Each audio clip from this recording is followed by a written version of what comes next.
Cellists, I want to talk about your bow grip. Still here? Good job. It's scary to talk about the bow grip. There's all this like instant gratification stuff that comes up if you're working the left hand. You know, you change something and you get more notes or you get a new key. With the bow, you just have to like show up and try new things and persistently remind yourself to change how you're holding something, and it may or may not pay off. So, I'm a firm believer that every student deserves why we do stuff.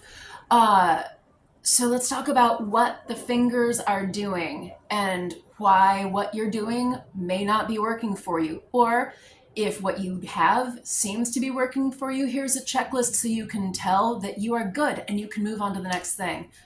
Um, so if you're learning the cello, uh, all the fingers are doing something here. You have to be able to move everything, and that includes the thumb. You have to be able to move with that too. How come?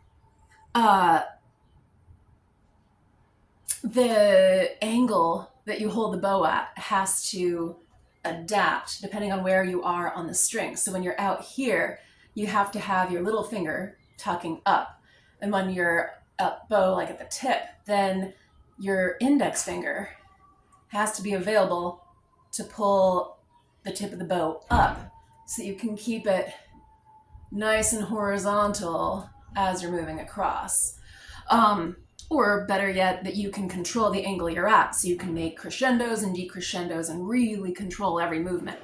Um, Otherwise, if you're not able to move the fingers to keep it steady, then you're going to end up with what I call the windshield wiper effect, which is that as the arm moves, the bow does this and makes a scraping sound across the strings, or it makes it hard for the string to engage.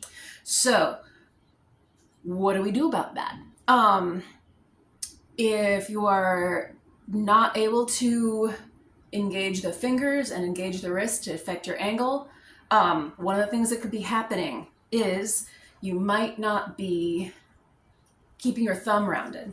So you should have a little pocket in here of empty space that lets the fingers flex and lets you move and control what the bow is doing with the fingers.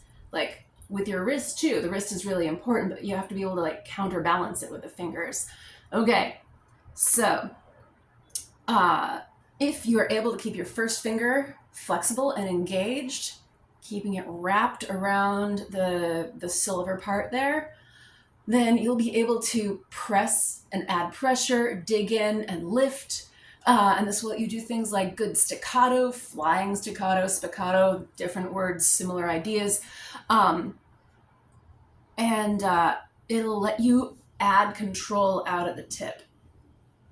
Same thing with the little finger. Holding your wrist still, you should be able to change the angle of your bow.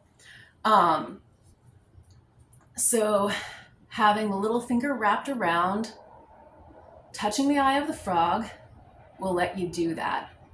Okay, so we've got 3 points we've talked about. We've talked about the thumb a little bit. First finger wrapping around so it can both lift and press. So this knuckle right here is really important. Lifting and pressing using that knuckle. Little finger, same thing. Thumb has to be a really sturdy, strong fulcrum, like the axle of a teeter-totter, so those things can work around. And if you've got that, as well as keeping the thumb joint bumped out, then you have a lot of flexibility. All of a sudden you can do all the things.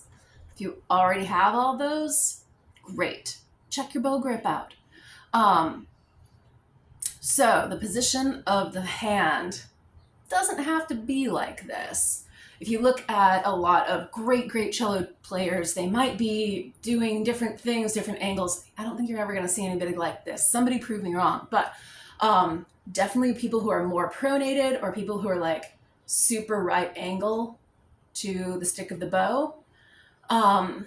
And a lot of players will shift back and forth depending on the demands of the piece they're working on. That's okay. You will even sometimes see great players like Yo-Yo Ma, like up the stick, depending if they're like doing a piece that has a lot of string crossings, but there's things that they're losing when they do that. If you're a cello student, learn this first. Pinky on the eye. Ring finger, rings are metal, put your ring finger on the metal. And then first finger wrapped around that knuckle, this finger kind of hanging out on the side of the bow hair. Yes, get your bow hair dirty. It'll let the person who changes your bow hair every year know that you've been practicing.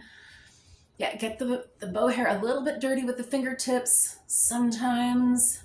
Yeah, and that will do all the things that you need your bow grip to do. Other grips will do the same thing, and it might be unique to your hand. But this one should work for just about everybody. Start here and then see where you can go.